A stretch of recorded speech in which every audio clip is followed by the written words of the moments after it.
Ya. Estamos en semana 3, muchachos. Estamos viendo una historia de la filosofía. ¿Ya? La semana pasada hemos empezado con historia de la filosofía antigua. Hemos visto sobre todo la filosofía griega.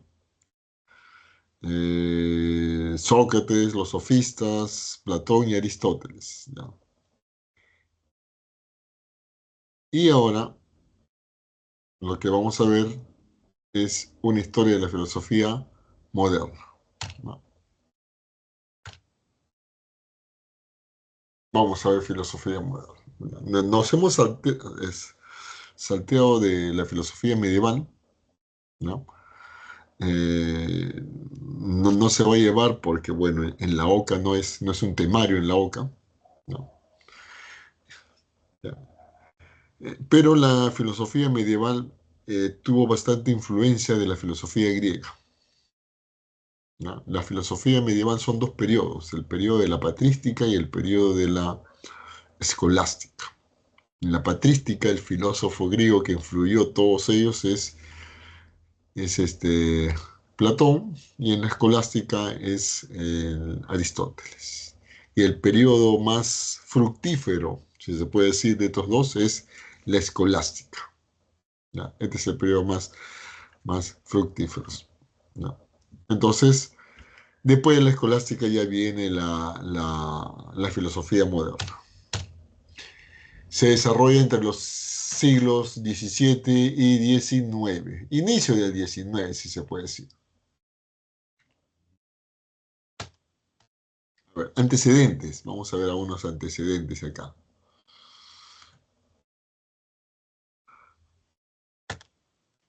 Filosofía medieval, ¿ya?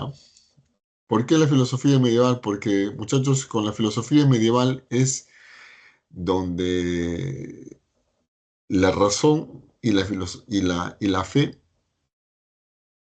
van a estar en una situación no equitativa. La fe es lo más importante en el ámbito de la filosofía, ¿no? Cuando hablamos de filosofía medieval, ¿ya? La razón ya no. Para los griegos la razón era algo fundamental, pero para el cristianismo la razón no va a ser lo fundamental, sino la fe. El otro antecedente es el Renacimiento. El Renacimiento es aquel periodo, muchachos, transitorio entre la filosofía medieval y la filosofía moderna.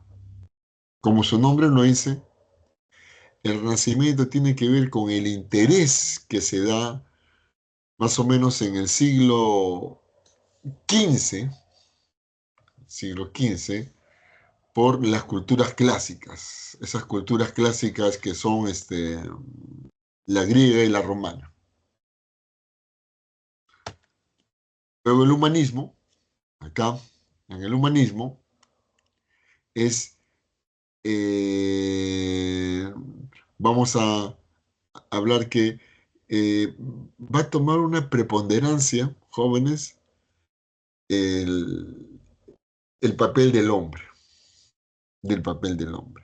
Que en la época medieval, jóvenes, en la época medieval el papel del hombre ya había sido dejado de lado, del lado. ¿Por qué había sido dejado de lado? No era tan importante en la época medieval porque el tema más importante era Dios. Dios. ¿Ya? Entonces, por eso, en este periodo, antes de empezar la filosofía moderna, el humanismo se empieza a concentrar en el hombre, a estudiar el hombre. Sobre todo, un estudio del hombre en el aspecto de sus, si podemos decir, de sus estudios internos, algo así, un estudio más profundo del hombre, ¿ya? Una nueva concepción del hombre. ¿Ya? Y acá es donde aparece, jóvenes, el papel del yo. En el mundo antiguo, en el mundo antiguo, cuando se hablaba cuando se refería al ser humano, se le refería con el término de hombre. Recuerden ustedes, se les refería con el término de hombre, de manera general. En la época medieval, lo más importante era Dios. ¿Ya? Y por eso en la época moderna, inicios, antes de la época moderna, hay interés de nuevo en el hombre. Pero ya no un hombre de manera general, sino es el sujeto, es el yo, es el yo. ¿Ya? El sujeto, el individuo, aparece el individuo. ¿Ya? Esos son los antecedentes de la filosofía moderna. Características de la filosofía moderna es independencia de la filosofía, miren, de la razón, frente a la religión, la fe. ¿Ya? ¿Por qué independencia? Porque en la época medieval la fe era lo más importante y la razón estaba sometida a eso. La razón dependía de la fe. ¿Ya? Y por eso en la época moderna ya se dijo la filosofía por un lado y la religión por otro lado. Dos cosas diferentes. Surge una nueva concepción de la naturaleza como elemento a transformar. Ya. El hombre, el hombre moderno, ¿ya? Este hombre moderno, ya no ve a la naturaleza como algo divino, algo divino. No, sino ve la naturaleza como un elemento para obtener riqueza, un elemento en el cual yo voy a transformar y voy a obtener riqueza. O sea, cambia su concepción de naturaleza que la religión había impuesto, pues. Dios crea la naturaleza para que tú vivas, aproveches, ya. Entonces, ya en la época moderna, no, pues la naturaleza es como objeto para obtener riqueza. Y del hombre como sujeto natural y racional. El sujeto es el que piensa. Ya, ahí están las características. El tema principal de la filosofía moderna, jóvenes, es el conocimiento, la nociología. O sea, no quiere decir que todo va a ser el conocimiento, sino el tema principal. También van a hablarse sobre otros aspectos, sobre la política, van a hablar también sobre la teología, van a hablar sobre ética, ya, pero el más importante es el conocimiento. El conocimiento, ya. Y esto va a generar tres corrientes bien marcadas, ¿no? Estas corrientes son el racionalismo, el empirismo y el criticismo. ¿Ya? Esas son las tres corrientes bien marcadas. Y ahí están los filósofos que vamos a ver hoy día nosotros. Hoy día nosotros vamos a ver a Descartes, a Locke y a Hume. Esos son los filósofos que vamos a ver nosotros hoy día. ¿Ya? Capturen. ¿Tienen alguna pregunta, alguna duda?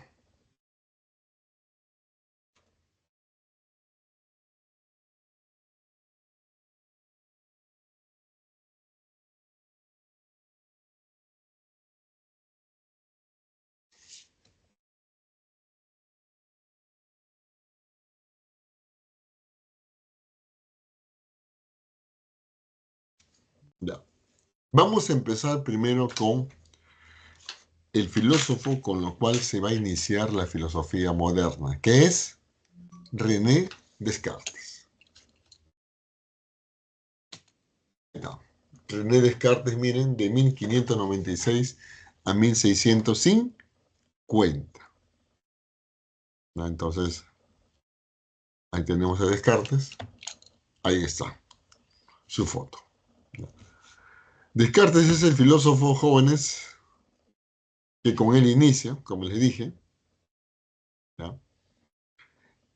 Él, de alguna manera, va a jugar un rol importante en el inicio de la época moderna. ¿Ya? En el inicio de la época moderna, con su filosofía. ¿Ya? ¿Ya? Veamos. filosofía se le va a llamar racionalismo. Racionalismo, es así como se le va a llamar su filosofía.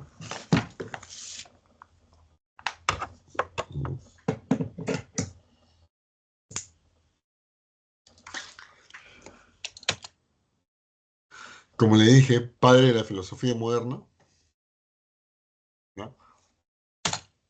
Y antes de ver esto de la duda metódica, vamos a ver algunos aspectos en Descartes para poder plantear esto. ¿Por qué Descartes plantea una duda metódica? Recuerden que algunos filósofos, no todos, algunos, van a plantear un método, van a plantear un método, ¿no? Ellos quieren plantear un método en su filosofía, así como Sócrates tenía su método para descubrir la verdad, ¿no? Descartes también va a plantear un método sobre cuál es el conocimiento, si se puede decir, un conocimiento seguro, ¿ya? Un conocimiento seguro, ¿ya? Eso es lo que él va a plantear, un conocimiento seguro. Ah, entonces, a ver, veamos. Vamos a ver el contexto en el cual él va a desarrollar sus ideas, ¿ya? Descartes, miren, en la época, 1596-1650. Más o menos en Europa, jóvenes, se va a dar cambios, cambios que eso también van a incluir al pensamiento de Descartes, ¿ya? A ver, ¿cuáles son esos cambios? Esos cambios, a ver, miren, Descartes va a poner en cuestionamiento las ideas más importantes en la Europa continental, ¿no? ¿Y a qué se debe que va a poner en cuestionamiento? Porque van a ocurrir dos hechos importantes que van a marcar a Descartes. Un primer hecho es que Descartes, cuando termina la universidad, va a decir, ¿y ahora cuál es el conocimiento seguro? ¿Cuál es el conocimiento verdadero? Si, por ejemplo, a mí en la universidad me habían enseñado que la física era la de Aristóteles, porque a Descartes le enseñaron la física aristotélica. ¿Ya? Pero ¿qué pasó?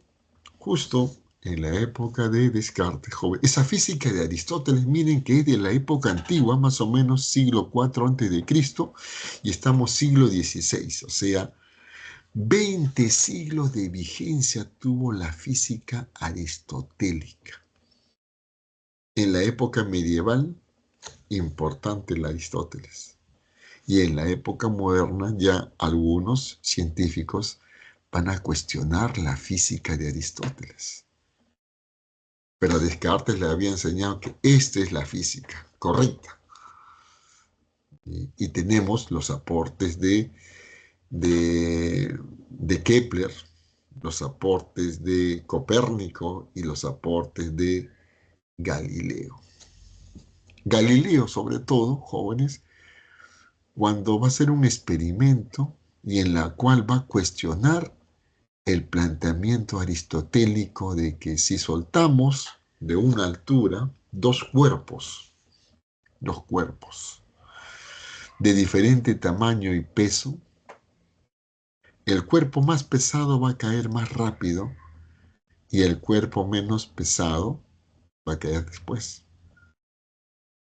Ya, eso había dicho Aristóteles. Y eso tuvo vigencia. ¿Qué hizo Galileo? Lo sometió a prueba. En la famosa, en la historia dice en la torre de Pisa, en la torre inclinada. Ahí hizo el experimento. Subió y soltó dos objetos del mismo tamaño y diferente peso. ¿Y qué sucedió? En condiciones normales, los dos cuerpos caen al mismo momento. Con eso se trajo abajo la física aristotélica. Por eso Descartes decía, oye, ¿cuál es correcto? ¿Aristóteles o Galileo? ¿Mm? Y también otro, Copérnico, al establecer que la Tierra no es el centro, sino el Sol. Y Aristóteles fue el primero en establecer que la Tierra es el centro, el Sol y los demás planetas giran alrededor de la Tierra, que posteriormente Ptolomeo lo va a difundir, lo va a plasmar, pero ya Copérnico dijo que no. Ya, miren, eso en el ámbito de la física. ¿Qué conocimiento es correcto? Ya. Y el otro es en el ámbito de la religión. El catolicismo, ellos tenían la única interpretación de la Biblia, pero en la época de Descartes, jóvenes, aparece esta cuestión de los protestantes. Y los protestantes también van a decir, yo también tengo mi interpretación de la Biblia. Y Descartes va a decir, ¿quién tiene la interpretación correcta? Y por eso, frente a eso, es que Descartes plantea su duda metódica.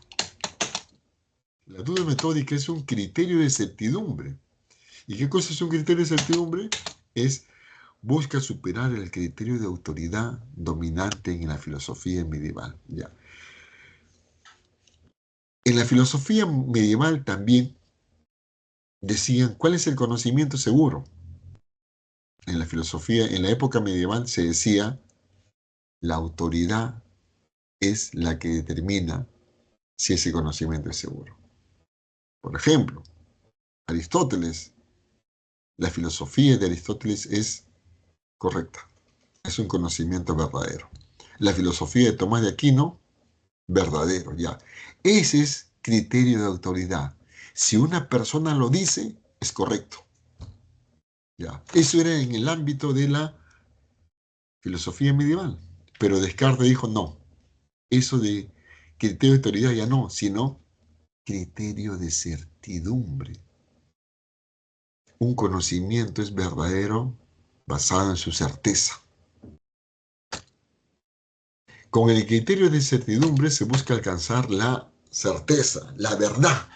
Certeza es la verdad. O sea, aplicando esta duda metódica vamos a encontrar la verdad. Eso es lo que decía Aristóteles. Por eso, eh, ¿cuál es la herramienta para llegar a eso? Descartes va a decir la razón. La razón es el fundamento para lograr la certeza en el conocimiento. ¿Ya? La razón.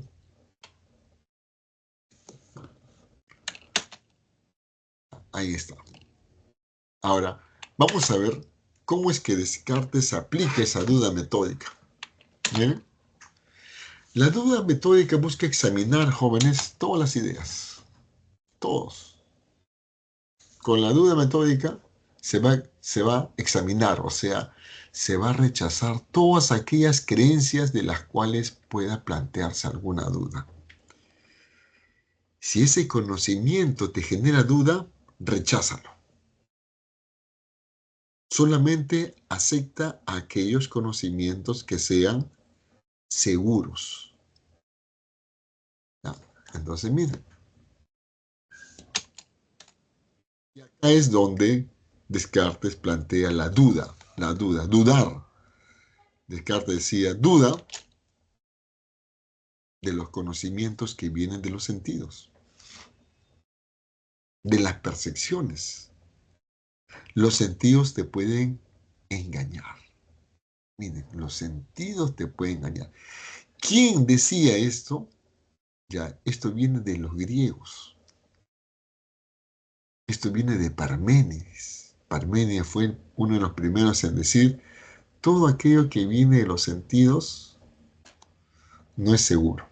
Y Platón también va a decir, los sentidos, todo conocimiento que viene de los sentidos es engañoso.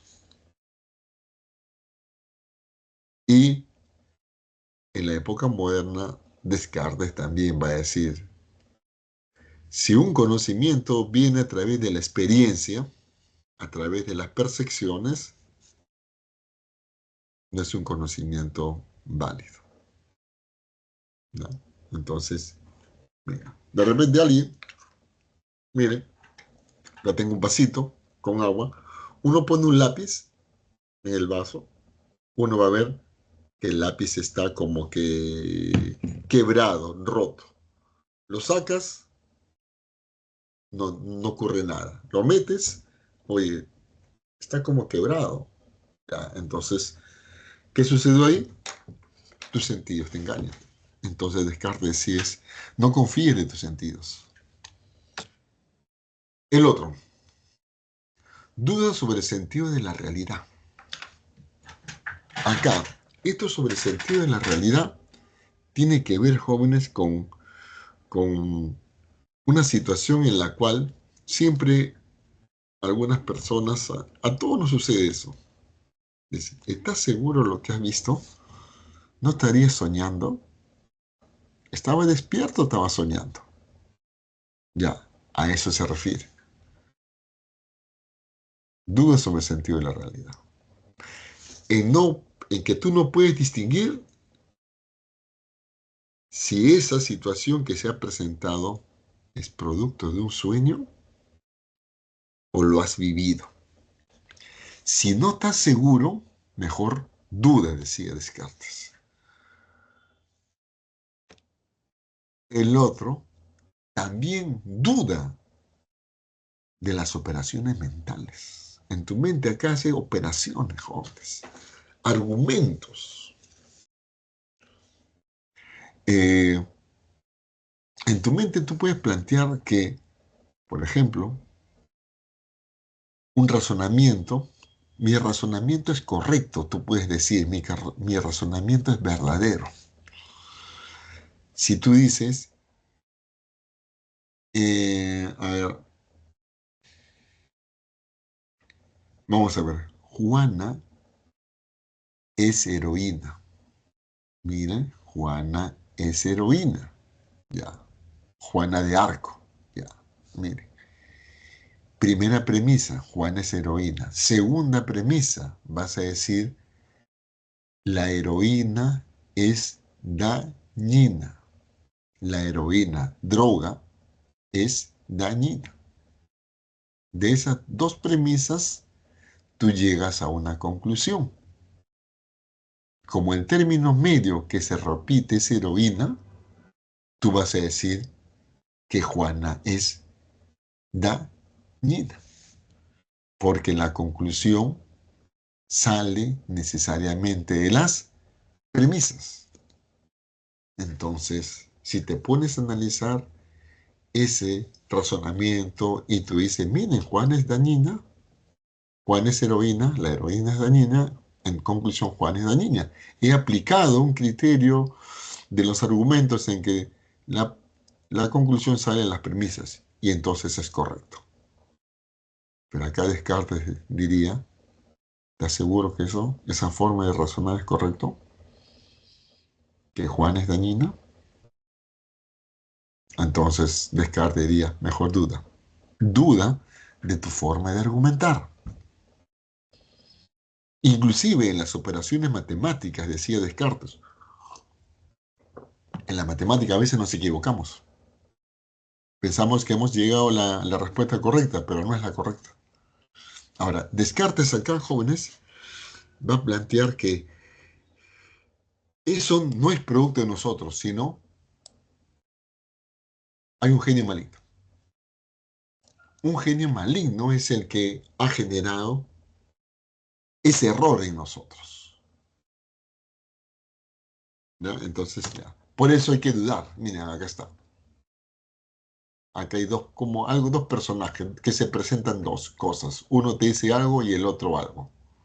Entonces, alguien supuestamente acá te está diciendo una cosa. Y esa cosa no es segura. O sea, no es culpa tuya, sino del genio maligno. Ya. Entonces, por eso, Descartes dice, con esto tú dudas.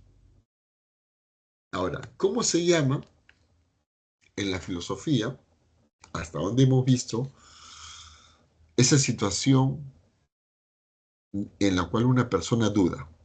¿Cómo se llama, muchachos?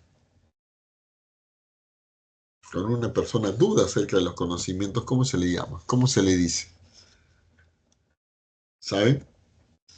Lo vimos la semana pasada. Una postura.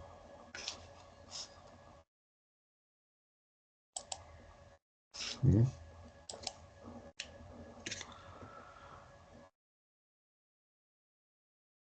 El escéptico.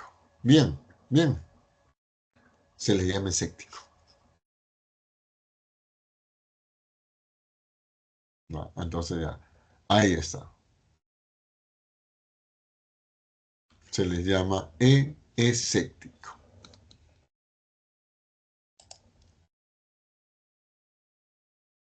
¿No? Entonces, pero Descartes no es un escéptico. Descartes utiliza el escepticismo para rechazar aquellas creencias que no sean seguras. Pero y acá es donde plantea su idea central.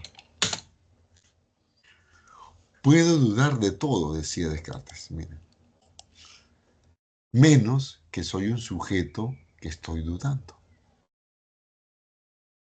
Duda de todo, pero menos que estás dudando, que estás pensando y que por lo tanto existo. ¿Ya? ¿Por qué? Porque ¿quién duda? El sujeto. ¿Y qué pasa cuando duda? Piensa.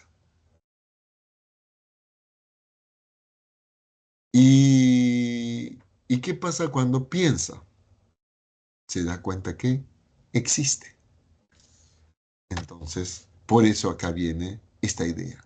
Pienso, luego existo. Esta es la primera idea clara y distinta. De esto no se duda, porque si tú dudas de esto, pienso, luego existo, vas a poner en duda tu existencia. Tu existencia se pone en duda, por eso no se duda. Y esto es la primera evidencia de la que no podemos dudar.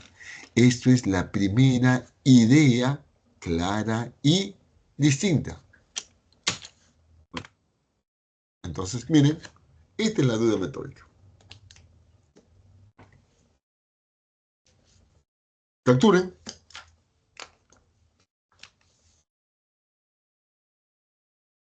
para ver algo más de Descartes. Ya. Esa es la forma, muchachos, en la cual él plantea este, su método para que el conocimiento sea verdadero, o sea, la certeza, la verdad en el conocimiento.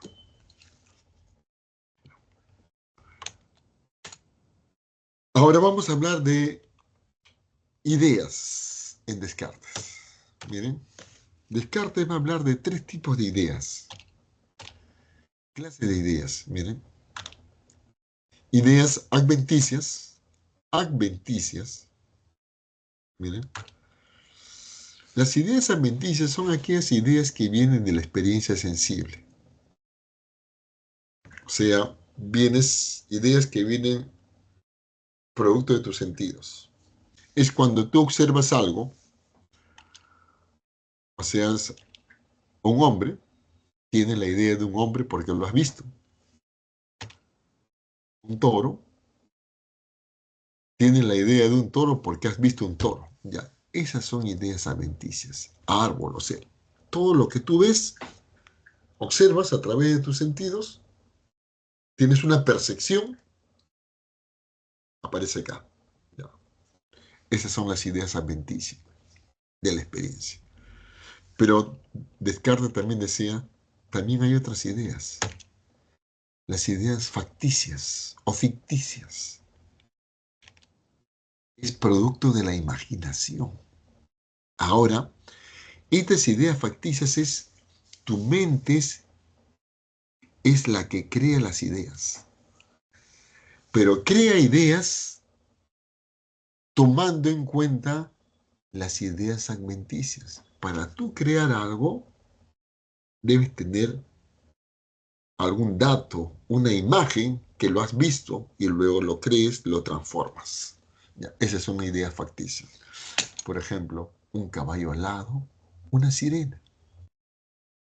Porque en la realidad, como son las ideas facticias, como es producto de tu imaginación, estas ideas no existen en la realidad, solamente existen acá, en tu mente.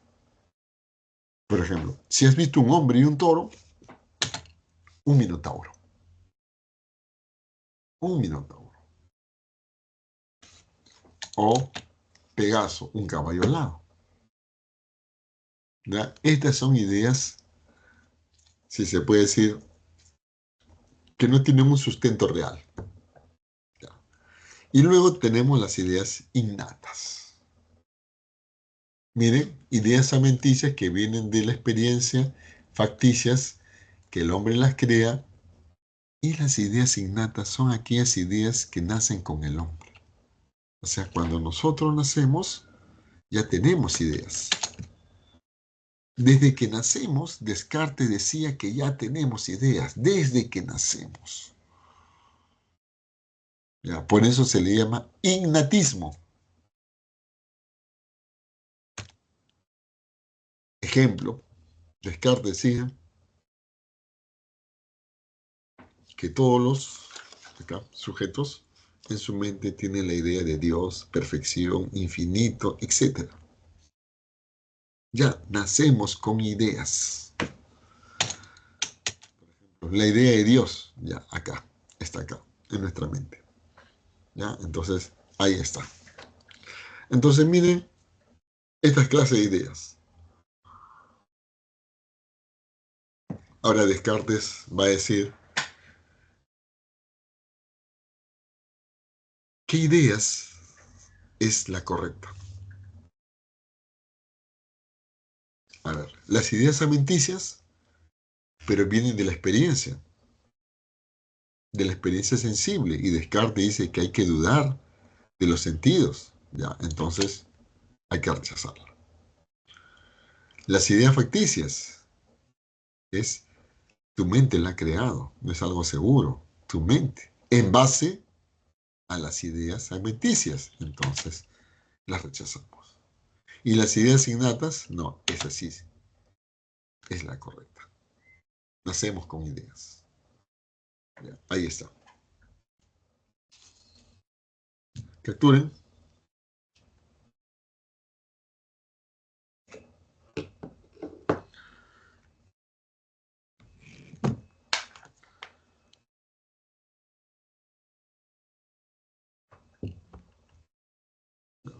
Vamos a ver otro punto en Descartes.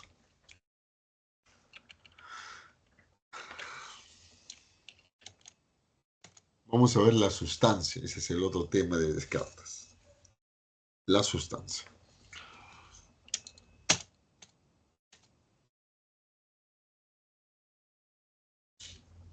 Descartes habla de tres tipos de sustancias, jóvenes.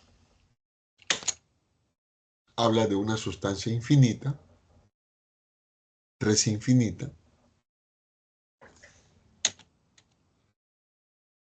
Esta sustancia infinita, que res infinita, es Dios.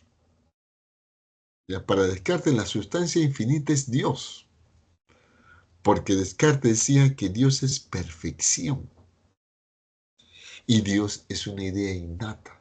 O sea, Dios está acá, en todos los hombres. Porque cuando nacemos, todos tenemos la idea de Dios acá. Esa idea de perfección. ¿No? Y Dios existe por sí mismo. No necesita de cosa alguna para existir. De él mismo. ¿No? Entonces, ahí está. Dios, acá está Dios. En cambio nosotros, para existir, necesitamos de alguien o de algo. Pero Dios no necesita de nadie. Descartes va a ser un filósofo, muchachos, que también va a dar un argumento acerca de la existencia de Dios, siendo filósofo. El argumento, va a utilizar el argumento de San Anselmo, ¿no? Sobre la existencia de Dios. Y San Anselmo decía algo así: Dios, Dios, dice, es algo que está acá. Dios es el sumo bien, Dios es la perfección. Pero lo perfecto no es solamente para que esté acá adentro. Algo perfecto no es para que esté acá en nuestra mente, sino lo perfecto es para que esté fuera de nuestra mente. ¿Ya? Y al ser perfecto, eso que está fuera no necesita de nadie, solamente del mismo. Por eso es que Dios existe. ¿Ya? Ese es el argumento de San Anselmo y ese es el argumento de Descartes para decidir, para plantear que Dios existe. Luego tenemos la sustancia pensante, res cogitans. ¿Eh? Res cogitans. Y acá, su único atributo es el pensamiento. Y acá, cuando habla de pensamiento, Descartes lo relaciona al alma. Miren, lo mismo que hacían los griegos. Miren, los griegos también decían eso. Cuando hablaban de pensamiento, lo relacionaban al alma.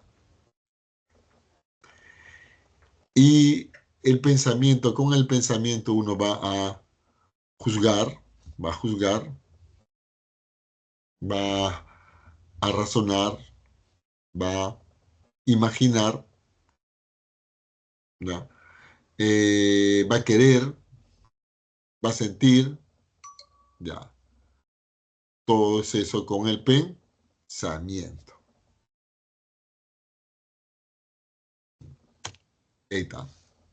Miren, el sujeto es un ser pensante. Ser pensante. Y alma no es algo tangible. El alma no es algo tangible. ¿Ya? El alma, en Descartes, no necesita de algo para existir. ¿Ya? No necesita de algo. Ahora veamos la sustancia extensa, res extensa. Su atributo esencial es la extensión. Y cuando hablamos de extensión, hablamos del cuerpo. ¿Y por qué no podemos hablar de extensión en el alma? ¿Ya? ¿Por qué no hablamos de extensión en el alma? Porque el alma no es algo tangible para saber su extensión. No es tangible el alma. Pero la sustancia extensa sí es algo que podemos saber su extensión porque es cuerpo. Es cuerpo. ¿Ya? Entonces miren acá, por eso plantea eso. Sus modos son la figura, porque el cuerpo puede tener diferentes figuras. El cuerpo se mueve, movimiento, y el cuerpo también está en una situación de reposo. ¿Ya? Entonces miren, y ahí está. Pero el cuerpo, jóvenes, es algo finito. El cuerpo, por sí solo, no existe. Necesita del alma. Del alma. Ahora, Dios no necesita de cuerpo y de alma para existir, del mismo. Entonces, ahí está el planteamiento.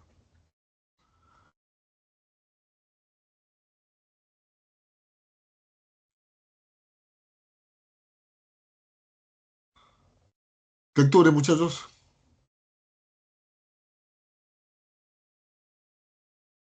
¿Alguna pregunta?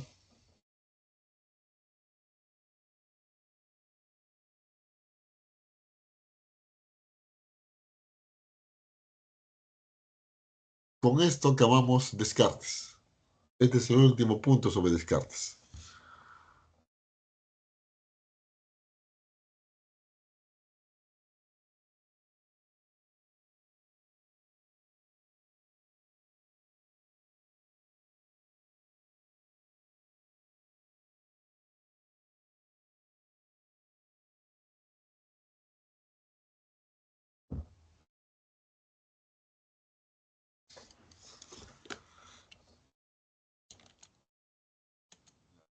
Ahora vamos a ver, antes de ver de repente, a ver, vamos a ver si hay preguntas.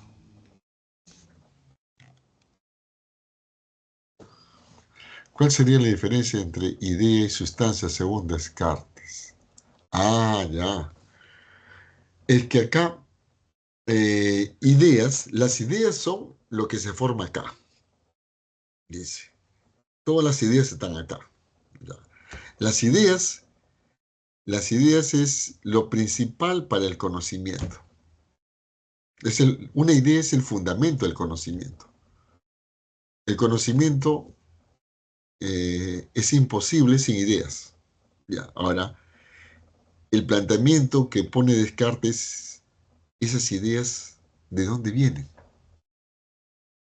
Y Descartes va a decir que las ideas nacen, están en nosotros. Al momento de nacer ya tenemos ideas, o sea, nacemos con ideas.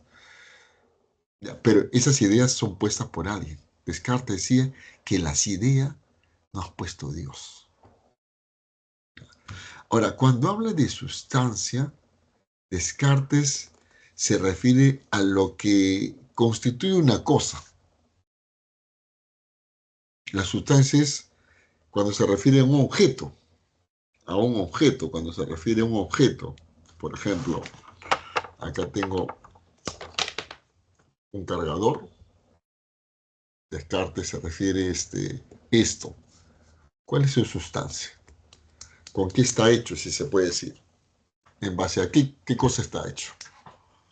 Dice, esta es sustancia extensa, movimiento, forma. Ya, a eso se refiere. No, no, no, no hay que comparar ideas con sustancias. Ideas son productos de acá y la sustancia es lo que determina algo, lo que es. Ya, entonces, ahí está.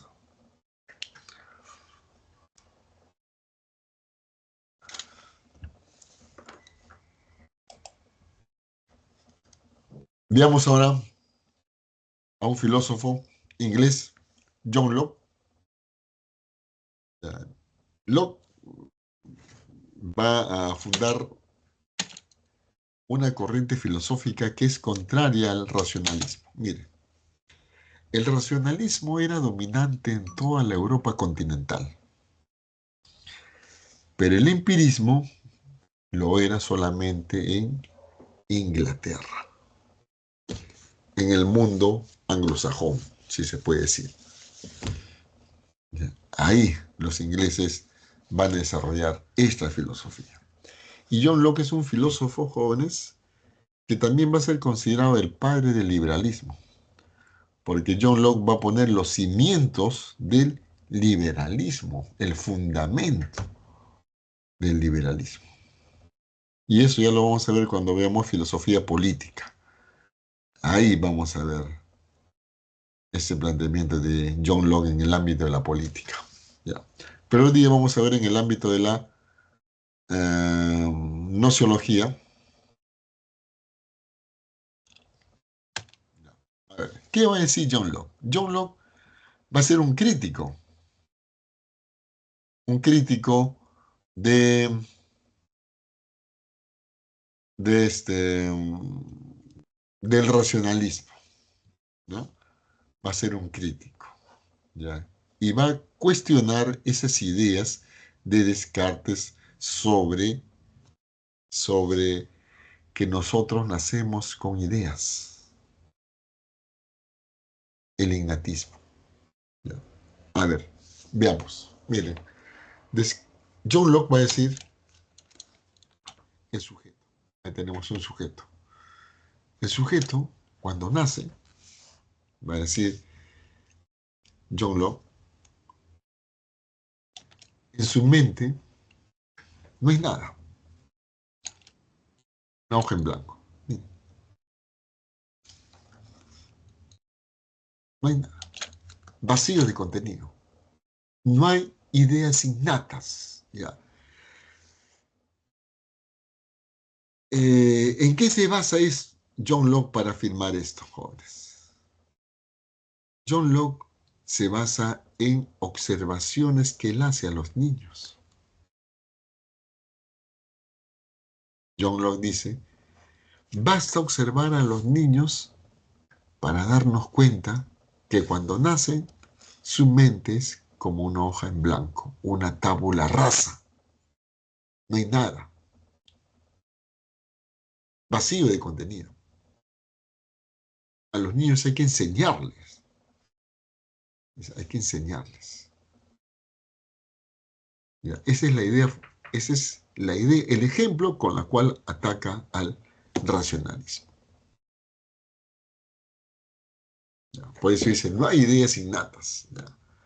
Pero, ¿de dónde proceden las ideas? Ya, dentro de un momentito vamos a verlo. Vamos a continuar con eso. No hay ideas innatas, dice. Si examinamos a un recién nacido, acá, tendremos pocos motivos para pensar que trae muchas ideas al mundo con él. O sea, no trae ideas, no hay nada. Al momento de nacer, vacío, no tiene nada.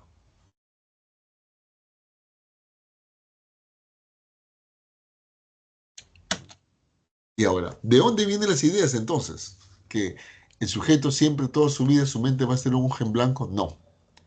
Ahora John Locke va a tomar en cuenta el mundo, la realidad, que Descartes la menospreciaba, que Platón también menospreciaba la realidad, porque Platón decía las ideas, acá la razón, pero John Locke va a tomar en cuenta la realidad. Miren, John Locke va a decir acá, el sujeto cuando observa el mundo, la realidad, ahí, jóvenes, utiliza sus sensaciones, sus sentidos, tiene una experiencia, tiene una experiencia. En base a esa experiencia, dice, miren acá, la experiencia va a llenar de ideas esa hoja en blanco.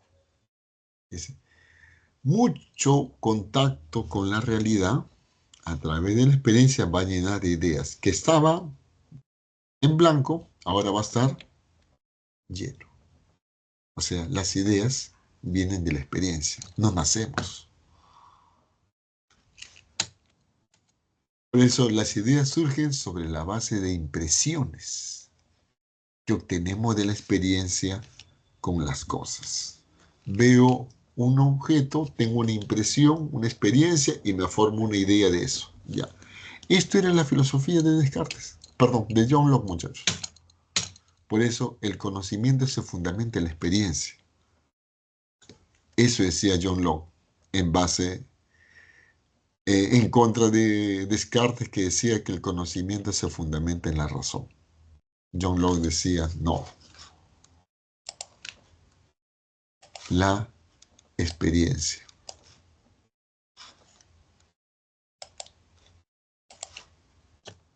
A ver, capturen para seguir hablando más de John Locke.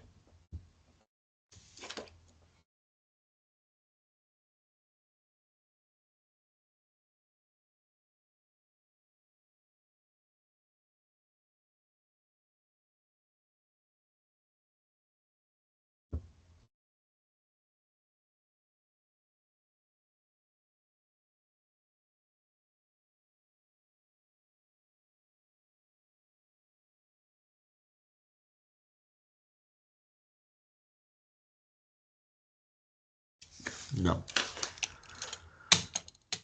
Ahora vamos a hablar de John Locke, jóvenes, de ideas, porque John Locke también habla de ideas, dice, pero John Locke va a decir, ¿de dónde vienen las ideas?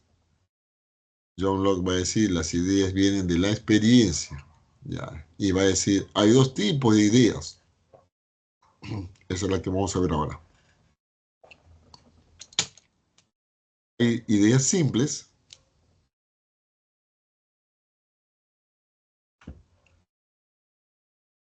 Las ideas simples son producidas por la experiencia directa. ¿Cómo es esa experiencia directa? Experiencia directa es cuando nosotros estamos en contacto con algo. Estamos en contacto con la realidad. Al estar en contacto con la realidad tenemos una experiencia directa. Y esa experiencia directa nos va a formar ideas simples. Simples. ¿Cuáles son esas?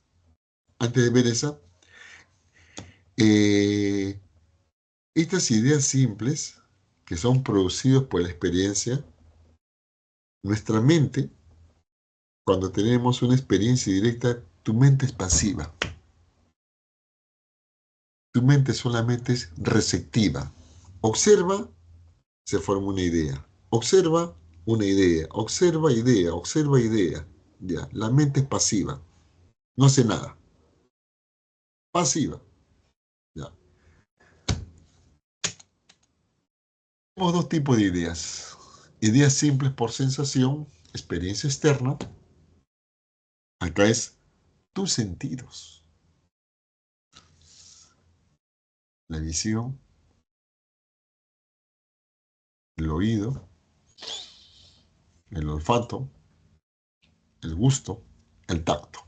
Ya. Eso nos genera ideas simples. Lo amarillo, lo caliente, lo duro.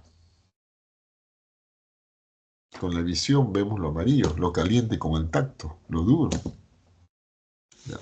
Pero también tenemos ideas simples de reflexión, que es el entendimiento. ¿Ya? Entonces, miren,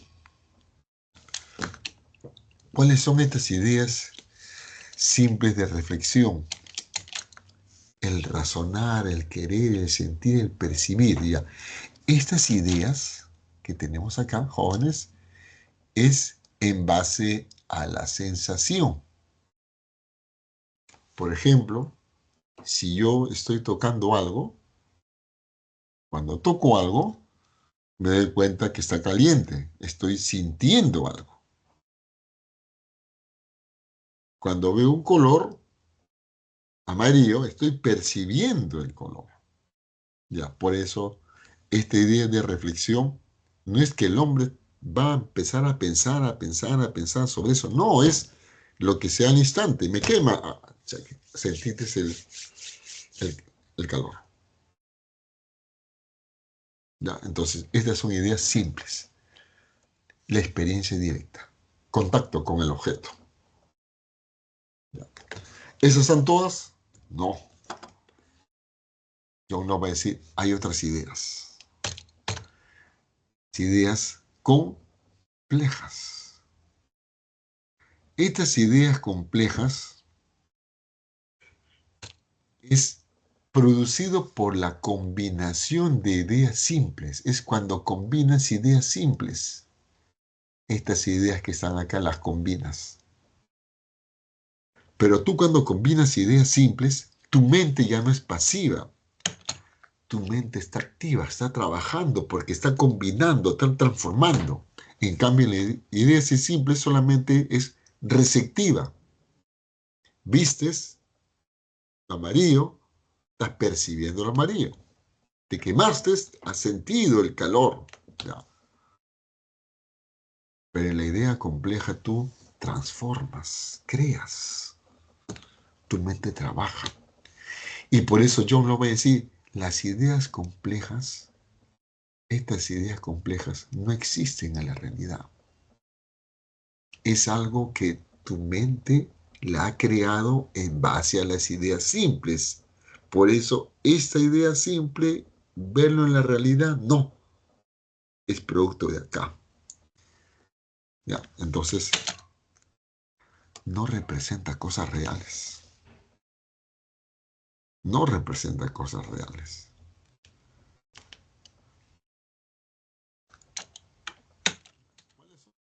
La belleza, el amor. El amor no es lo mismo que como lo amarillo. Lo amarillo tú lo estás percibiendo en la realidad. Pero el amor en la realidad, no, pues.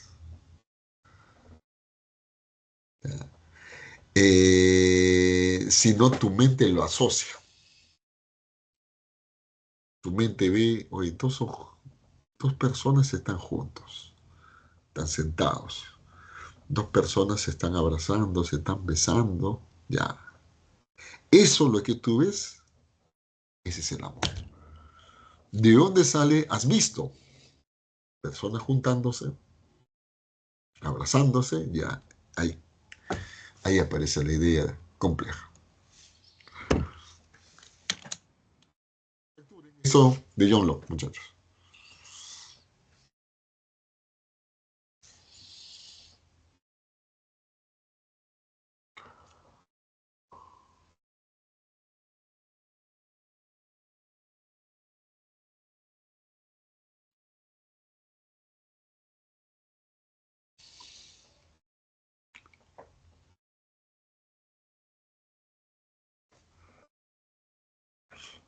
¿Preguntas? ¿Alguna duda? Ay.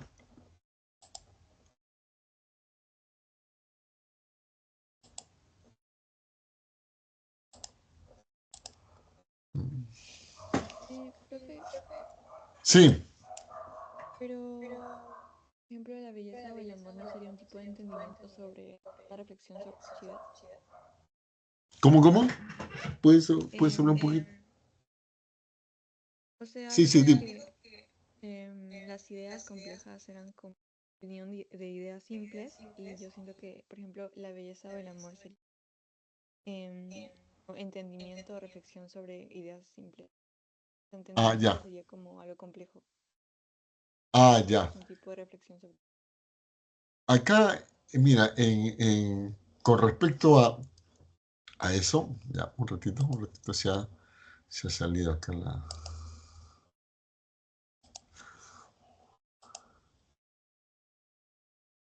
Ya, con respecto a esto, miren, eh, es que, ¿cuáles son las ideas complejas que pone John Locke? Son las ideas de sustancia, de modo y de relación. Esas son las ideas complejas. Modo, sustancia y relación. Por eso cuando vemos dos personas juntas, de repente vemos un señor agarrado de la mano de un niño, uno puede decir la relación, ahí hay una relación de que padre a hijo, padre a hijo. O cuando vemos, por ejemplo, la belleza.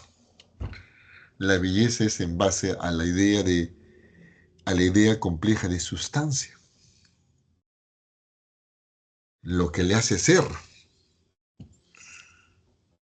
¿ya? Entonces, por eso es que Descartes diría que la sustancia es algo que determina un cuerpo, algo, que determina algo, un objeto. Pero John Locke decía, primero, todo conocimiento parte de la experiencia. En mi experiencia, a través de la sensación y de la reflexión, yo no veo sustancia. No percibo, porque tiene que ser una experiencia directa. ¿De dónde aparece esa sustancia? Ah, ya es porque yo he combinado ideas simples. Al combinar ideas simples es ahí donde aparece este término de belleza, de relacionar cosas, formas, de repente. ¿En base a qué decimos que algo es bello?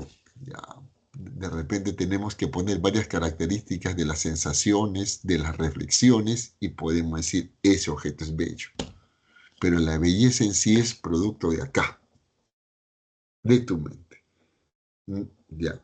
No es algo de la experiencia directa, sino para John Locke no representa cosas reales. Para John Locke, Descartes diría, la belleza sí representa. Entonces, por eso son dos filosofías que son opuestas. Pero hay un filósofo que sí va a dar un paso más explícito, un empirista, que es el propio John Locke. John Locke no se va a atrever a decir algo que está acá, jóvenes. Que va a haber un filósofo que va a decir eso. De lo que no puedes ver, tú no te puedes formar una idea. Tú no puedes tener en tu mente la belleza en base a la percepción. No. Ese filósofo dice, la belleza es algo que nos han enseñado. Es por costumbre. Porque te han dicho, en base a esto, bello. Ah, ya, por costumbre. ¿Ya? Entonces, ese filósofo, si ya han capturado, muchachos, si ya capturaron esto, ese filósofo es David Hume.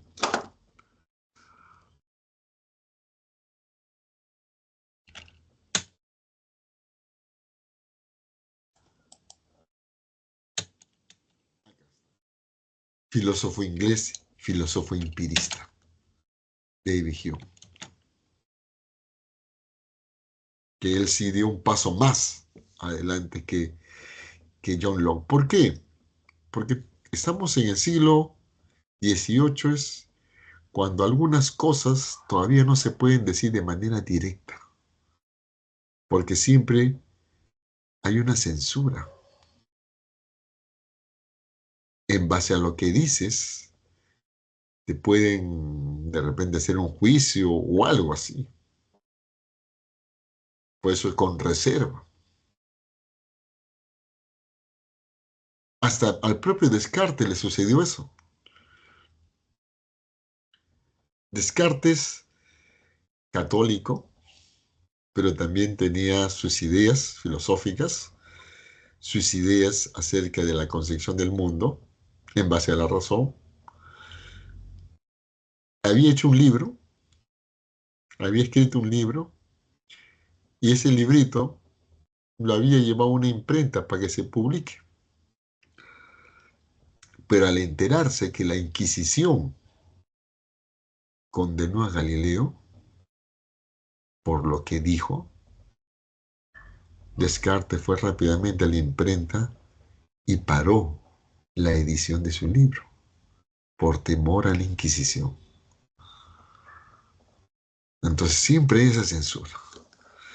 Veamos David Hume. Miren, David Hume también empirista y va a decir, miren algo.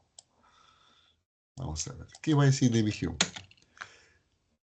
¿Cómo se da el conocimiento? Todo conocimiento parte de la experiencia, como todo empirista. Ya. Pero Hume va a decir algo más. Miren, ahí está el sujeto y ahí está la realidad. Un objeto. La realidad. ¿Cómo se da el conocimiento? Que el sujeto tiene que observar al objeto y luego eso se forma en su mente. Ya. Cuando el sujeto observa objetos que están en la realidad, en la mente tiene percepciones. Percepciones. O sea, todo lo que nosotros vemos para Hume son percepciones. Acá se forman percepciones. Ya. Ahora, Hume va a decir, ahí está una percepción. Observé, percepción, y apareció acá en la mente lo que he visto. Y ahora, Hume va a decir, acá, percepción. Estas percepciones, Hume lo dice, son contenidos mentales. Todo lo que está acá son contenidos mentales. Con esto decía, no existen ideas innatas, porque las ideas vienen de la experiencia, a través de las percepciones. No hay ideas innatas. No existen ideas innatas. Y en nuestra mente hay contenidos mentales. Todo lo que está acá, que es producto de nuestra experiencia, que son percepciones, son contenidos mentales. O sea, nosotros tenemos contenidos mentales. Estos contenidos mentales es de nuestra experiencia. Y ahora, acá Hume va a decir, hay dos tipos de percepciones. Lo que Locke no lo dice. Hume quiere diferenciarse. Contenidos mentales. Y antes de ver esas dos formas de percepciones, en base a esto es que Hume dice, para conocer algo, primero tengo que percibirlo, tengo que observarlo, tengo que sentirlo, tengo que escucharlo, tengo que degustarlo, tengo que olerlo. ¿Ya? Entonces, miren, esto es importante. Por eso no hay ideas innatas. Y ahora vamos a ver acá las percepciones. Habla de dos tipos de percepciones. Primero, impresión. En esto, hay que tener en cuenta esto, jóvenes. La percepción, primero, es impresión. ¿Cómo es esa impresión? O sea, cuando yo observo este objeto, la realidad, yo tengo una impresión. Acá, esta es una impresión. Y luego tengo ideas. En ese orden. Primero una impresión y luego ya después tengo una idea. Ya. La impresión, acá, es lo primero. Cuando tú percibes algo, lo primero que ves, acá, es lo primero. Es cuando sales de tu casa y te pones a caminar, tú vas a ir a un lugar, sales, percibes muchas cosas, ya. Percibes, ya. Es lo primero. Acá está la impresión. Y es lo más intenso y vivaz. ¿Por qué la impresión es algo intenso y vivaz? Es porque es algo que tú lo estás observando. Lo estás viendo en vivo y en directo. Por eso es intenso y vivaz. Está viendo con todos sus colores, toda su forma. No es algo que es grabado. No es algo que lo ves a través de la televisión. No, tú mismo lo estás observando. Por eso es intenso y vivaz. Y es del presente. ¿Por qué? Porque lo estás viendo. Estás mirando eso. Ya, esas son las impresiones. O sea, todo lo que nosotros vemos en el instante es intenso y vivaz y es el presente en el momento. No es que alguien te diga, mira lo que ha ocurrido. No, no, es en el momento. Las impresiones dan paso a las ideas. Pero primero es una impresión y luego la idea. Acá está la idea. Una vez que tú percibes algo, rápidamente aparece en tu mente la idea de lo que has percibido. La idea. Por eso son segundas. Y por eso son menos intensas y vivaces. ¿Por qué es menos intensa y vivaz? Porque no es del momento. Tú primero observas algo, después de observar, aparece acá. Por eso ya no es en el momento. Por eso es menos intenso y vivaz. Y acá Hume dice que las ideas son el recuerdo. La idea viene después. Después de lo que has visto, aparece la idea. Por eso, acá viene eso, para que tú puedas conocer algo, esto, primero tienes que haberla percibido. Y acá viene, toda idea requiere de una impresión. Ahora, por ejemplo, la belleza. Miren, tienes en mente la belleza. A ver, pero la belleza es de percibir, pero percibir belleza no es lo mismo un árbol, ver el árbol, pero belleza, yo diría, como objeto belleza, ya, pues entonces acá viene, ya, esa es una construcción. Y esto es fundamental, toda idea requiere una impresión. Si no tengo impresión, no tengo ideas. Ok, ya. Vamos a explicar más esto, jóvenes, sobre esas ideas. ¿Ya? Así que capturen y vamos a ver ahora dos aspectos en la cual Hume va a ser el primero en cuestionar.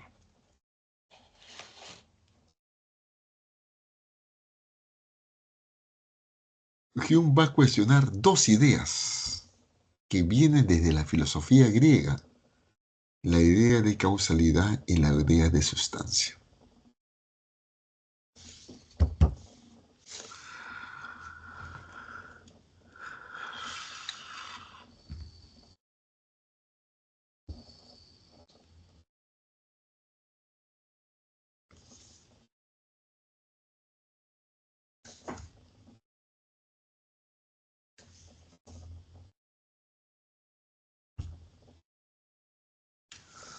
Ya, pasemos a eso.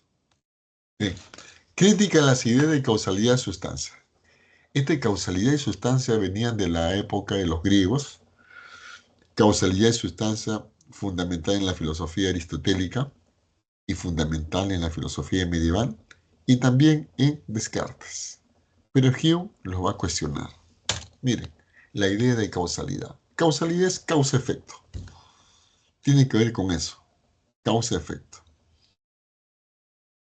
¿Ya? Entonces acá, miren, cuando una persona, el sujeto, ve, por ejemplo, una bola verde y una bola negra. Y uno dice, para que la bolita verde se mueva, para que esta bolita verde se mueva, tiene que ser chocada por la bolita negra. O sea, el movimiento de la bolita verde es causada por la bolita negra. Ya, por eso se habla de causalidad y todos aceptaban esto, que existe la idea de causalidad. La bolita negra choca en la bolita verde y la bolita verde empieza a moverse. Ya, ahí está. Todos aceptaban la idea de causalidad. Miren, hasta que vino Hume y dice, para yo tener una idea de causalidad, tengo que tener una impresión. ¿Qué es impresión? Percibir algo. Tienes que percibir la causalidad. Acá está. Tienes que percibir eso. Esto que está acá. Y Hume va a decir, ¿percibimos la causalidad? No, no la percibimos. No percibimos causalidad.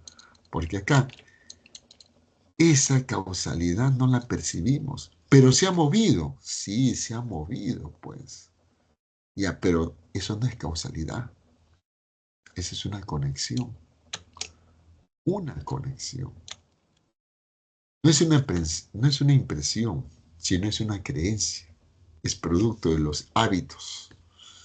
Nos han enseñado que si una bolita negra choca a otra bolita, la otra bolita se va a mover. Ya, eso es lo que nos han enseñado. Por eso, por hábito, por creencia, la asumimos, pero no como idea. Entonces, miren, ¿y cómo se hablaba de causalidad? Aristóteles decía que el primer motor es la causa de todo. Dios es la causa incausada. Los cristianos tomaban eso y Hume las cuestiona. Por eso es importante. Locke nunca va a decir esto.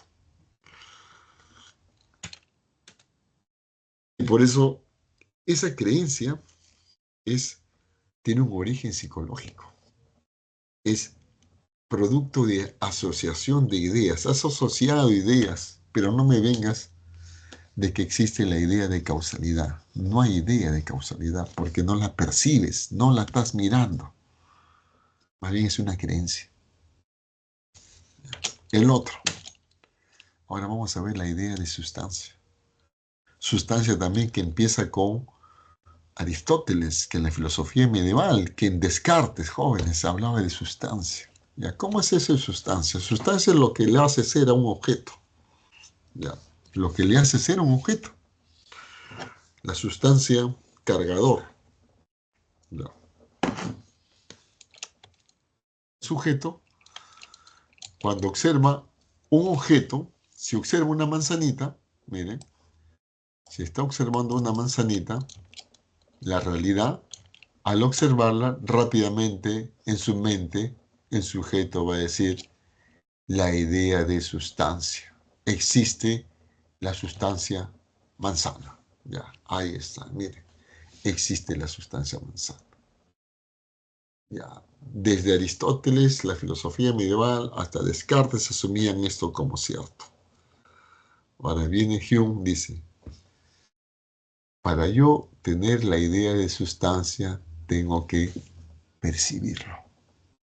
Tengo que tener una impresión. ¿Y qué cosa es una impresión? Percibir. Ya. Si yo estoy viendo un objeto, por ejemplo, una manzana, ¿estoy viendo sustancia? Hume dice, no, no estoy viendo sustancia. Al ver un objeto yo no veo sustancia. Sustancia hombre. No.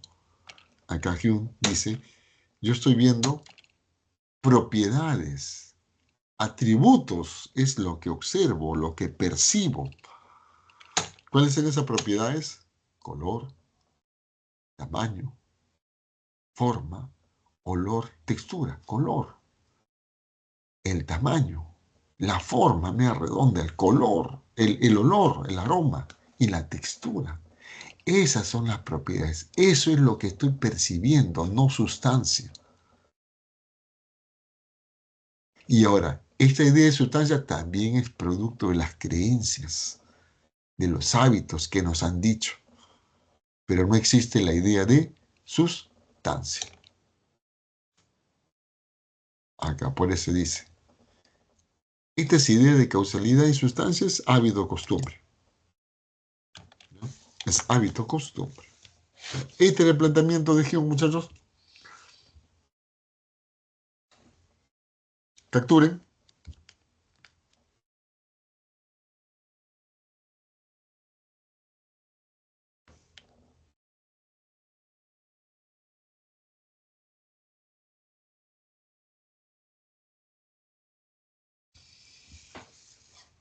¿Alguna pregunta, alguna duda?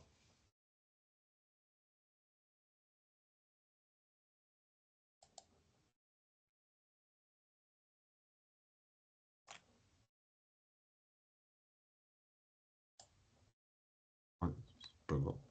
Quería ver el chat. Ah, no, esto no. El chat.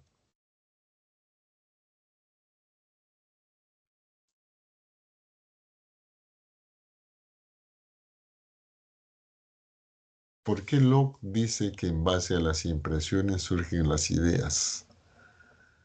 Ya, ¿por qué Locke dice en base a las impresiones surgen las ideas? Porque es en base a lo que percibes de tu experiencia surgen las ideas. Ya, eso es lo que decía John Locke. Para tener ideas hay que tener una experiencia. ¿Qué cosa es experiencia? Es tus sentidos, utilizar tus sentidos. Por ejemplo, la vista, ver un objeto, ya, te formas una idea de lo que has visto, ya, eso es.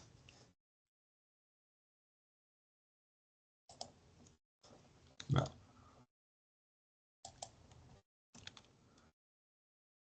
Veamos ahora el siguiente filósofo, que es el más importante de los tres, va a ser Kant, filósofo alemán, ¿no? La filosofía que va a desarrollar Kant se le llama criticismo, así en base a los libros, crítica de la razón pura, crítica del juicio, ya. Lo que va a hacer Kant, jóvenes, es que Kant va a cuestionar a los racionalistas y a los empiristas, cuestiona a los dos, porque en esos tiempos las dos corrientes filosóficas más importantes en toda la Europa eran el racionalismo y el empirismo, los dos. Viene Kant, aparece Kant, miren, fines del siglo XVIII, y Kant va a decir, ni los racionalistas ni los empiristas, cada uno tiene algo, y yo lo junto. Tomo algo del racionalismo, tomo algo del empirismo, y hay eso. Entonces, por eso, el criticismo, lo que va a hacer, muchachos, es una síntesis del racionalismo y el empirismo. O sea, va a juntarlos. Eso es lo que va a ser, una síntesis.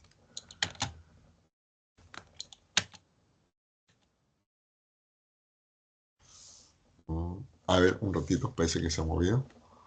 Un momentito.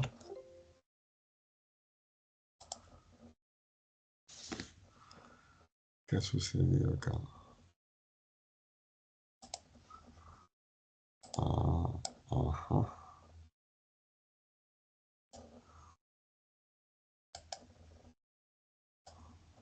Se movió.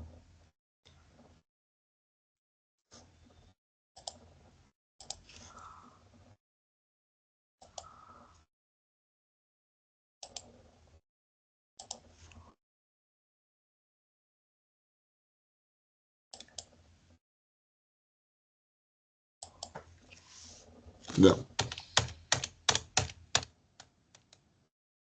Sintetiza. Vamos a explicar eso. Miren cómo sintetiza. Kant habla de un sujeto y de la realidad. ¿Ya? Miren, sujeto y realidad. Tal como hablan también los racionalistas y los empiristas. La realidad, cuando el sujeto está en contacto con la realidad, tiene una experiencia. Ya, ahí está el empirismo. Luego de ese contacto con la realidad, luego de ese contacto con la realidad,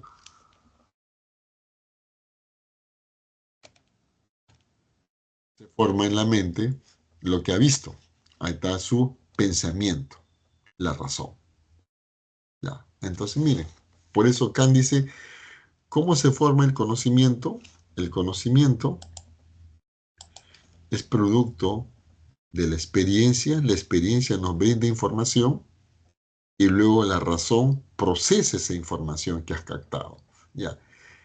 Esa es la forma como se da el conocimiento, razón y experiencia. Dice, su mente no es pasiva, sino activa. La mente está ordenando todos los conocimientos que proceden de la experiencia. Todos aquellos que proceden de la experiencia, la mente lo está procesando. Ahora, acá, en nuestra mente, jóvenes, acá Kant va a hablar que nacemos con estructuras mentales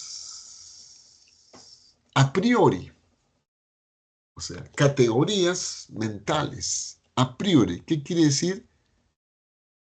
Antes que empecemos a utilizar la razón, ¿ya? Ya están esas categorías en nuestra mente, ¿ya? Entonces, ¿cómo es eso? ¿Ya? Es tú observas algo, cuando tú lo observas, todo lo que observas empieza acá, llega acá. Acá la razón ordena, pero la razón ordena en base a esas categorías mentales a priori que ya están acá. Por ejemplo, uno ve varios objetos. Cuando ve varios objetos, ¿cómo funcionan esas categorías? Nuestras categorías acá lo empiezan a ordenar en base a tamaño, a forma, a colores. Ven, no, esos son chiquitos. Los chiquitos, la mente los ordena, los chiquitos, medianos, ya. Por colores, la mente lo está asociando por colores. La mente lo asocia por formas, las que son formas redondas, otras formas alargadas, ya por acá, ya. Esas son las categorías. Esas son. Ahora, no con esto quiere decir que Kant habla de innatas. Kant no habla de innatismo. Dice que esas categorías están ya en nuestra mente, funcionan en nuestra mente.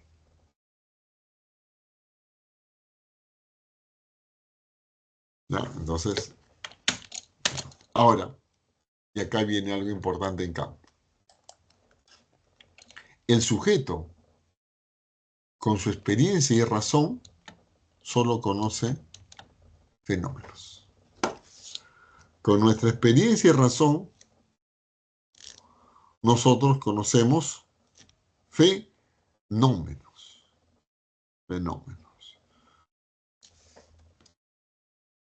¿Y qué cosa es un fenómeno? Fenómeno es esto, lo que está en la realidad.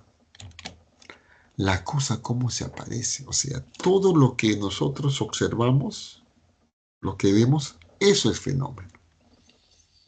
Eso es lo que nosotros, que diría Kant, conocemos. Lo que se presenta a nuestros sentidos. A nuestros sentidos. Pero el sujeto no conoce,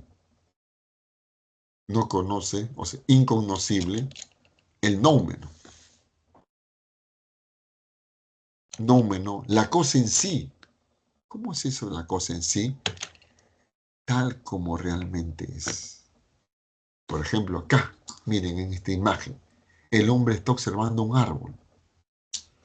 Por eso conoce el árbol, tal como se le aparece. ¿Qué cosa? Tronco, hojas frondosas, ya. Eso es lo que conocemos. Pero, ¿cómo realmente es este objeto? Kant va a decir, no, eso no lo conocemos. Eso no, no se puede conocer. ¿Cómo realmente es algo? No. Porque yo con mi razón y mi experiencia, fenómenos. La cosa en sí no, pues. Pero ahora quiere decir, este fenómeno, esa cosa en sí, dice, existe independientemente de la conciencia. No la puedes conocer, pero sí la puedes pensar. Sí podemos pensar el fenómeno. Nosotros podemos pensar muchas cosas, jóvenes, pero esas cosas son cosas que a veces tienen sentido o no tienen sentido. Pero solamente conoces aquello que ves. Por ese fenómeno existe independientemente. Existe independientemente de la conciencia. O sea, el fenómeno no está acá. El fenómeno no es una idea. El fenómeno está afuera. Nómeno sería la esencia árbol. Eso nunca lo voy a conocer. La esencia árbol. Ya, este era el planteamiento de Kant, muchachos. Por eso fenómeno y nómeno son dos cosas diferentes. Lecture.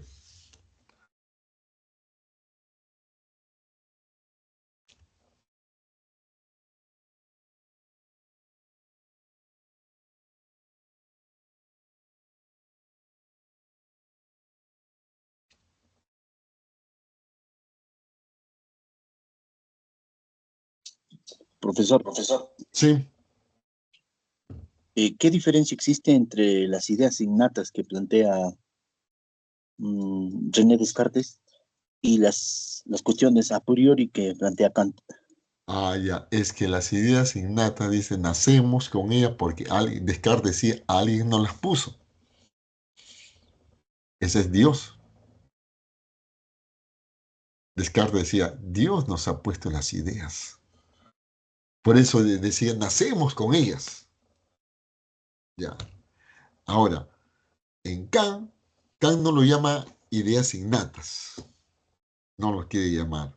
Pero hay una relación. Uno parece que uno dice, oye, esto se parece a Descartes. Sí, pero él no dice que son puestas por Dios, no nada. Dice, todos tenemos acá categorías. En nuestra mente tenemos categorías ¿de qué cosa? De unidad, pluralidad, tenemos categorías de modos, de cantidad, ¿ya? Y cuando entran ideas, nuestra mente la procesa en función de esas categorías. No es que la razón, por eso dice, son a priori. Ya está en nosotros y la mente lo único que hace es utiliza esas categorías y los ordena y los procesa. Sin estas categorías, todo acá sería un caos. ¿Cómo? ¿En base a qué la razón ordena? ¿En base a qué la procesa? Entonces, por eso Kant dice, esas son estructuras que nacen, que ya están en nosotros. Fundamentales. Fundamentales. Pero para que esto funcione, primero tienes que tener una experiencia y la experiencia te hace formar ideas y aquí empieza ya la razón a actuar en base a las categorías. Ya, entonces hay eso. Entonces la distinción es que Kant no dice que son que Dios nos ha puesto, no, en ese sentido, como lo decía Descartes. Pero tienen esa función. Recuerde que él se quiere diferenciarse.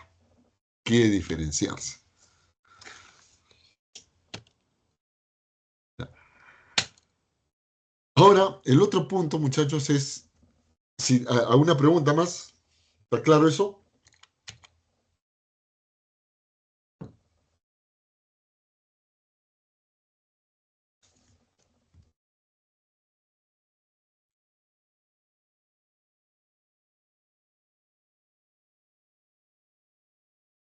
Ya. Veamos el siguiente punto entonces. Vamos a ver el giro copernicano en Kant. Esto es algo fundamental, jóvenes, en la filosofía moderna. Cuando hablamos de Copérnico, Copérnico fue un filósofo fundamental en el ámbito de la ciencia. Con su teoría planteó eso de que la Tierra no es el centro, sino el Sol, y que la Tierra, junto con los demás planetas, gira alrededor del Sol. Por eso se llama giro copernicano. O sea, eso es lo que se llama una revolución científica.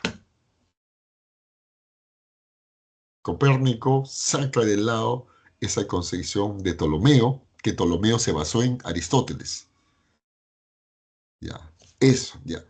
Ahora, esa revolución que se da en el ámbito de la ciencia, también en filosofía se habla en términos de Kant, pero en el ámbito del conocimiento, el giro copernicano. ¿Cómo es eso? A ver, veamos. Antes de Kant, en el ámbito del conocimiento, ¿cómo era? Vamos a ver, miren. Ahí está el sujeto, el objeto, la realidad. ¿Qué hace el sujeto acá? Para que el sujeto empiece a procesar, a tener conocimiento, se decía que el objeto es primordial. Si no hay objeto, no hay conocimiento. Por eso, antes de Kant, nuestra mente se acomoda al objeto para conocerlo. Nuestra mente tenía que acomodarse al objeto para conocerlo. No, entonces miren. Y ahora viene, entonces, ¿quién es más importante? ¿Sujeto o objeto? El objeto. No. Ahora, por eso dice, el ser humano conocía el mundo adecuándose a él. Para conocer algo, tenemos que adecuarnos a ese mundo.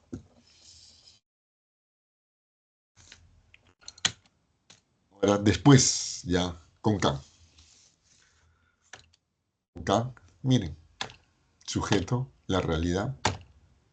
Ahora, miren la flechita. Ya no está apuntando. Ahora, el sujeto, miren el objeto. Y con Kant va a decir, ¿quién es más importante? Sujeto, objeto. Kant va a decir, el objeto. El objeto es más importante. No, perdón, el sujeto es más importante, no el objeto. El objeto se acomoda a nuestra mente. El objeto tiene que acomodarse a nuestra mente. ¿Por qué? Porque es el mundo el que se tiene que ajustar al modo como el ser humano conoce. Nosotros tenemos peculiaridades para conocerlo. Por eso el mundo se tiene que acomodar a eso. Y acá, ¿por qué acomodarse? Porque el sujeto es la parte activa en el proceso del conocimiento. En cambio acá, antes, el sujeto era la parte pasiva. Observaba y se formaba acá algo. En cambio acá no, el sujeto está mirando el objeto y lo está viendo con su mente, viendo sus características, desmenuzándolo para conocerlo ya en la parte activa. Eso es lo que se llama el giro copernicano en el ámbito del conocimiento. No, a eso se le ha puesto el giro copernicano, jóvenes.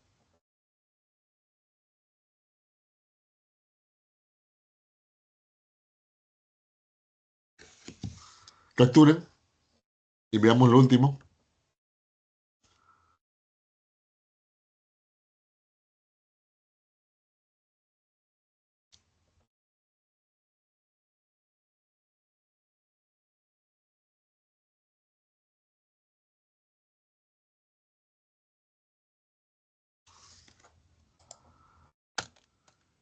Pero vamos a ver las clases de juicio que hay en Kant. Kant no va a hablar de ideas simples, ideas compuestas, no. Kant habla de juicios. Vamos a ver los tipos de juicios. Analíticos. Ejemplo de un juicio analítico. Dice, los solteros no están casados. Un juicio analítico. ¿Y por qué juicio analítico? Porque miren, los solteros no están casados. No es necesario que compruebes esto. Porque al decir ya solteros, se supone que no están casados. No vas a comprobarlo eso. Con la razón es suficiente. Con la razón es suficiente. ¿Y por qué se dice que con la razón es suficiente? Porque el predicado en esta oración ya está contenido en el sujeto. Los solteros no casados, no casados, está contenido acá en solteros. Y entonces, por eso, esto, los solteros no están casados, no agrega conocimiento nuevo. Es algo que uno ya lo sabe. No agrega conocimiento nuevo. El triángulo tiene 3 lados. ¿Qué conocimiento nuevo te agregas ahí? Si uno ya sabe que un triángulo tiene 3 lados. Ya. Características son universales. El triángulo tiene 3 lados, son universales. Los solteros no están casados también. Universal y necesarios. Necesarios, porque no hay, se dice conocimiento necesario porque es de una forma y no de otra. El triángulo tiene 3 lados, es un conocimiento necesario. No hay otra forma. Un triángulo es de 3 formas. Ya. Y en un juicio analítico, lo que impera es la razón. Nada más que la razón. Los juicios sintéticos.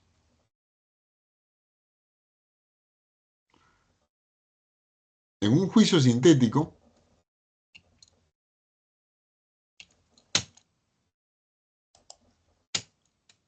por ejemplo, los solteros son más felices. Miren, uno dice, los solteros son más felices. Ya.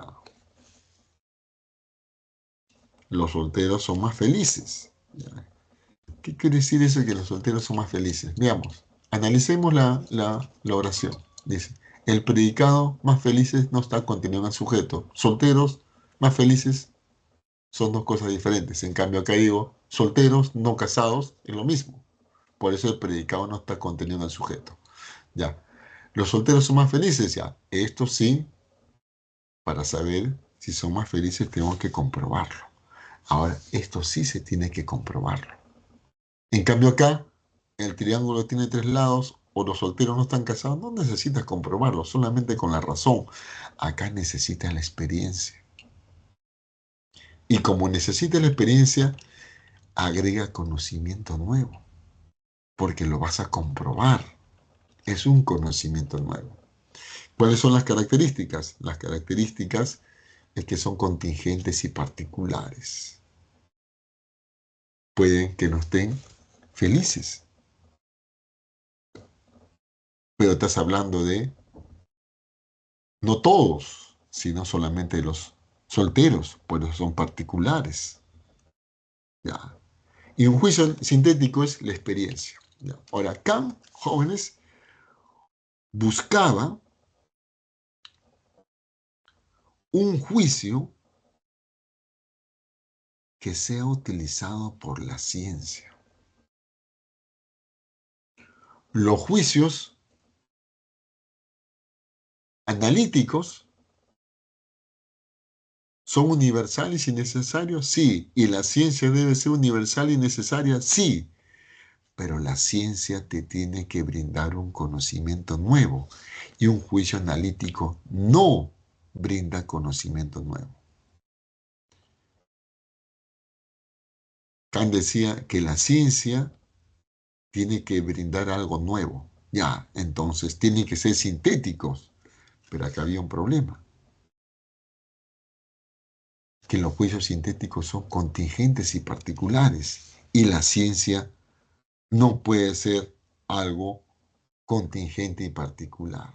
¿Ya? Por eso decía, ¿cuál es el juicio que debe utilizar la ciencia?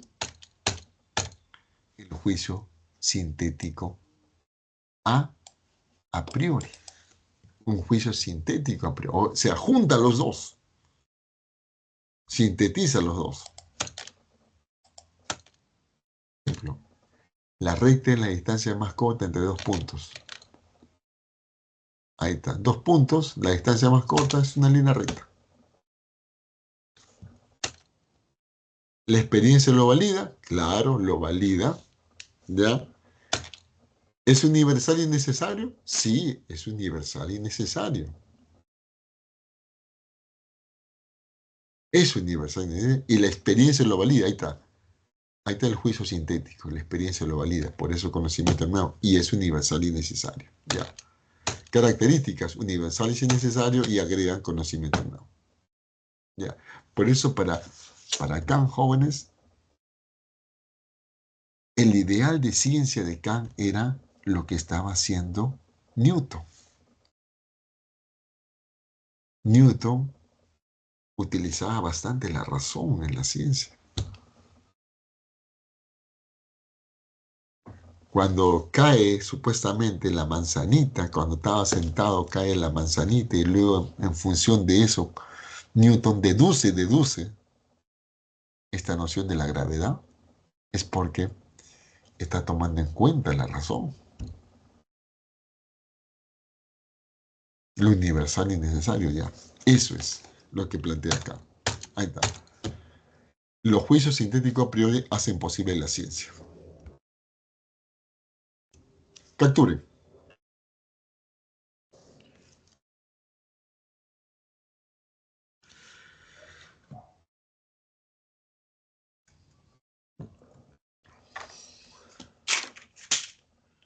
¿Preguntas?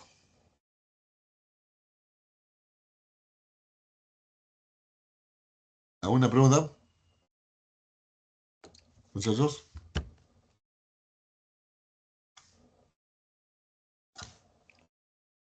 Ya. Entonces pasemos a las claves. Ahí están. Ahí está la clave, muchachos.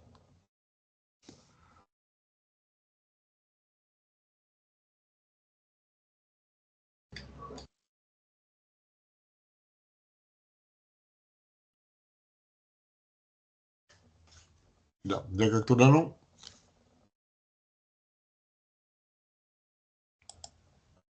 Ya. ¿Algún ejemplo de categoría? Las categorías, pues, de calidad, cualidad, unidad. Por ejemplo, esas categorías. Esas son las categorías. Cualidad, calidad, cantidad, unidad. Ya, esas son categorías.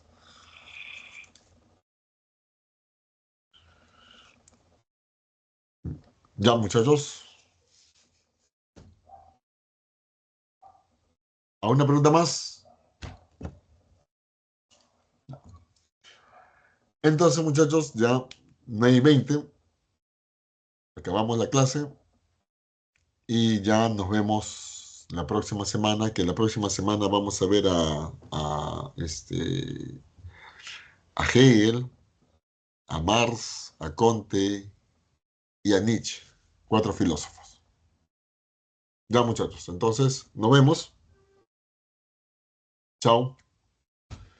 Cuídense.